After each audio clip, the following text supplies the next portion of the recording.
made it to a train station. I'm shortening it because, you know, otherwise you're going to be here for a week. We made it to a train station, and I was still dressed. My grandfather made me this little white fur coat with a white fur hat. So we were still dressed beautifully. And the train station was chaotic. You could imagine everybody's trying to get out. So my mother was sitting with me, and my father went to get tickets.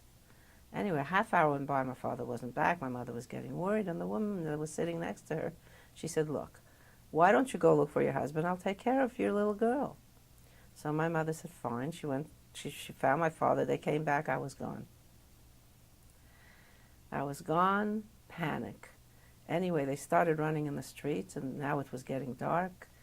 And one street that they were going through, they heard a baby crying.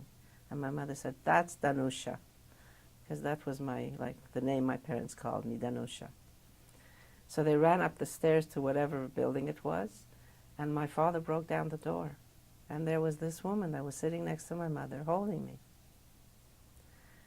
And they said, why did you do this?